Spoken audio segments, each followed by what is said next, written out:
Well, I want you to think about when you see someone who looks like an overnight success. That's a 20-year overnight success. But self-made billionaire, did it on her terms. But I told you to start with that 80% of wealth building is psychology and 20% is mechanics. How much of what she did was mechanical, was strategic? She was very smart, but most of it was really psychology. If you see that, raise your hand and say, I. See, I looked at my notes again because I take notes every time I'm around somebody, even though I know them well. I was like, once again, what made her successful? 7 years of door-to-door sales. Without that, none of this would have happened because she learned to develop the skill of knowing how to get across to someone, how in a short time to make sure you put the benefit in their terms, how to read their body language. All that came from 7 years. Also, the persistence that's required to be in door-to-door sales for 7 years. I was in it for 3.5 years. I completely relate. I used to go and sell music to people. They call people up and say, hey, we're a great new music company in the area. What kind of music do you like? One of people's going to drop by and give you a free gift. And then I would talk my way in the door and give a 2-hour presentation on why you should sign up for this music club. We had to get so many tapes a month. And I learned how to talk to people that were drunk. I was in rich people's homes. I was in poor people's homes. I was poor. I had to learn how to discipline and push myself through at 2 in the morning. All of that background made it possible for her to do this. Now, you don't have to go through all that background, but you need skill. And that skill of understanding human beings. What else? How about her dad? Her dad teaching her every day, what have you failed at, and celebrating it. Teaching her to redefine failure. That's one of the biggest reasons people fail. Yesterday during our Zoom call, several people brought up their fear of failure or the issues of how to deal with it. Because it's critical, because failure is learning. If you learn, it's not a failure. And her dad taught her that every single day till she was willing to just try anything. She wasn't afraid anymore, not because she wasn't afraid, but because she'd done it so many times. Remember I said, I don't care how you feel. Do it, do it, do it, do it, and suddenly you'll feel good. Don't wait to feel good before you do it or you'll never begin. What else did she have? Incredible sense of urgency. Did you get that? Right? Death. Death made her remember, hey, I'm not going to be here forever. We get one shot. People forget that, but that sense of urgency made her drive. Then how did she find her way? Because many of you have a vehicle. How many of you already have a financial vehicle, meaning you own your own business or a beginning one? Let me see your hands percentage-wise. Huge percentage. How many of you don't yet have a vehicle, meaning you're just all you have currently is a job or a career? You don't have a vehicle of your own economy per se, okay? So how did she find that vehicle? She asked. So, my teacher, Jim Rohn, used to say, ask and you shall what? Receive. It's a pretty good formula, right? It's in the good book. But what I learned being around Jim Rohn was you can't just ask, like, give me $1 million. You got to ask specifically. If you say, give me more money, here's $1, you're out of here. So ask specifically, jot it down. If you're going to ask for something, you got to ask specifically. But you also, secondly, have to give something first. You have to add value to them first. Some of you are in the darkest of darkest valleys. I don't know what you're going through, but I know what you need.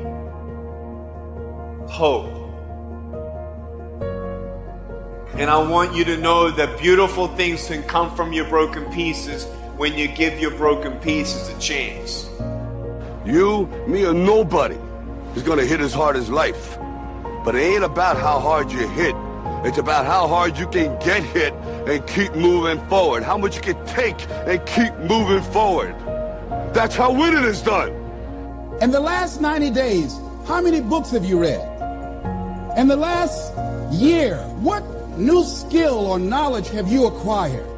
What kind of investment have you made in you? So I'm saying that as you begin to look at where you want to go, if you want to make it today, and things are changing so fast, you have to literally run to stand still. I'm saying that you've got to make some conscious effort to begin to work to develop you. Your gift will make room for you. Now, what is your gift? It's the thing that you do the absolute best with the least amount of effort. That's your gift. Quit running away from the gift. Your gift will make room for you. Stop trying to be something you ain't gifted at. How to turn nothing into something. How tangible are ideas and imagination?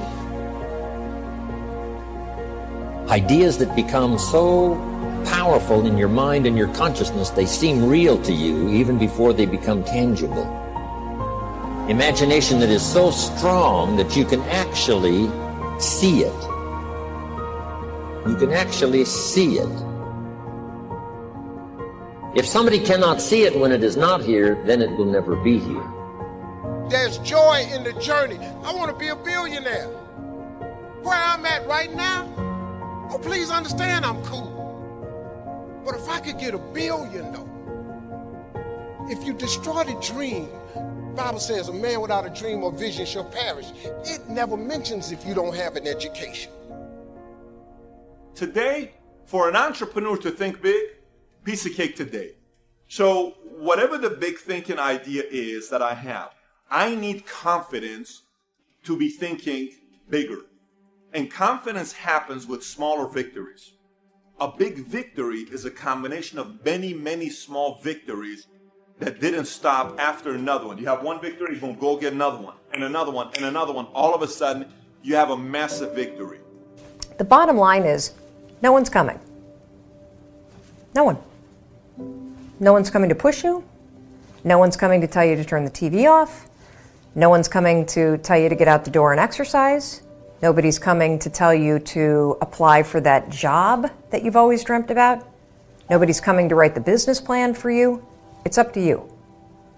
And because you're only ever going to do the things that you feel like doing right now or that feel good right now, unless you understand that you've got to parent yourself, you got to push yourself. I'd like to ask you to take a look at any place you've got a limitation and ask yourself, when did I decide to accept that limitation? Think about it. It doesn't matter what's happening, quote unquote, in the marketplace. People that make money find a way to make money no matter what, don't they? I mean. And the question is, if you died today, what dreams, what ideas, what talents, what books, what music, what leadership, what voice will die with you? Miles Monroe, great orator and speaker, said the wealthiest place on the planet, it's not in the Far East where there's oil in the ground. It's not in South Africa where there are diamond mines. He said the wealthiest place on the planet is the cemetery. Because there you'll find greatness that we've never seen. There you'll find talent and genius and potential never actualized. Perhaps that's why Henry David Thoreau wrote the words, "Oh God, to reach the point of death, only to realize that you've never lived." Maybe that's why some unknown writer wrote the words, "What if you live your whole life only to discover that it was wrong? That it was wrong. That you were chosen to do something else and you didn't do it." This may be the biggest problem we face as a society. People don't remember that skills have utility. They let you do something. You don't learn to build a house to impress your parents. You learn to build a house so people can live in the house you build.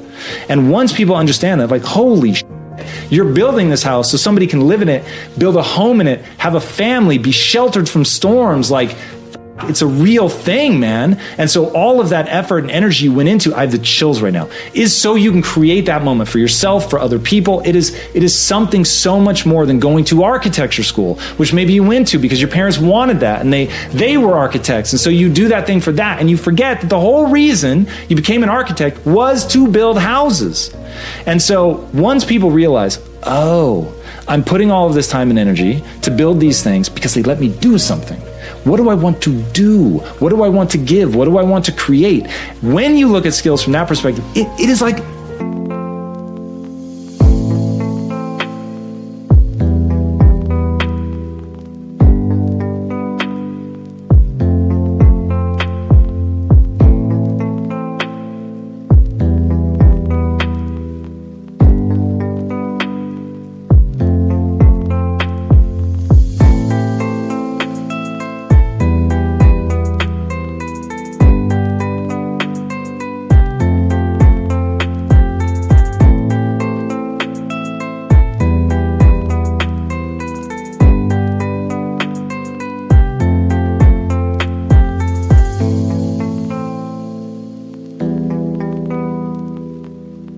it is being a superhero. It is being a superhero. You're going to collect these abilities. These abilities actually let you do something. The fact that Superman can fly allows him to save people, allows him to do things other people can't do. We all have this opportunity to become capable of the extraordinary, to be able to do things other people can't do. And that feels so good. If there's one thing to get excited over, that's it. Get excited over your ability to make yourself do the necessary things. What could you make yourself do starting tomorrow that would change it all? No! Tell it. Now see, that's exciting. On any given day, you can massively change the direction of your life. Murder is a clear example that any one person on any given day can forever alter the course of their life. It just happens to be a negative act. But just as sure as you can commit a negative act, you can also commit a positive act and forever alter your life whenever you wish. Now that's exciting. And whatever that act might be that changes your life. The guy finally takes a shotgun to his car and blows out every window, destroys every tire, puts 100 rounds in this shabby old thing. And he says, I have driven this embarrassing thing for the last time. And not only will I never drive it again, nobody else will ever drive it again. And he lets that shuddering thing stand there for a while as a monument to the day he said, today my life changes. Now who can do that? Anybody. When can you do it? Whatever day you pick.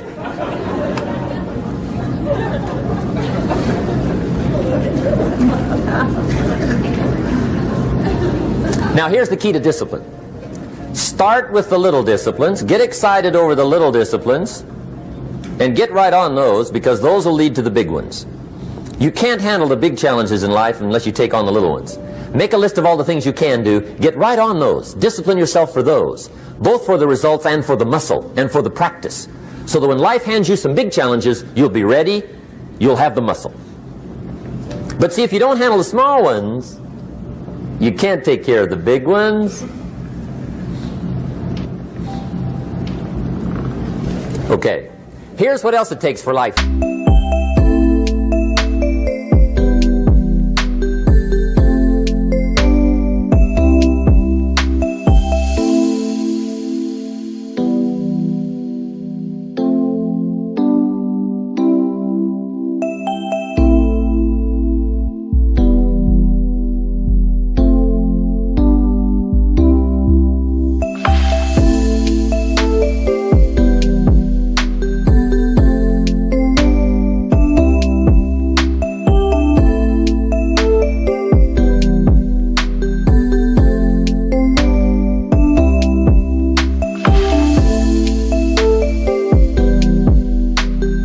Change. Self-motivation. Key phrase, self-motivation. I don't know why we call it self-motivation. It's really the only kind there is. You got to motivate yourself. Because I found out you can't change people. They can change themselves, but you can't change them. Lord knows some I've tried. But see, it won't work. People have to change themselves. I learned some of those lessons early. I built a little sales organization way back in those early days. I'm 25. And I had some nice people. I said, I'm going to make these people successful if it kills me. I almost died. Right? I mean, you can't do that.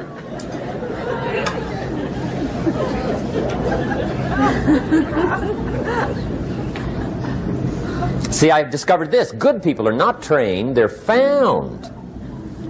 You find good people. You don't make them good, you find them good. Training really is for the purpose of finding good people. You don't need much instruction for a good person. Too much training probably means you got the wrong people.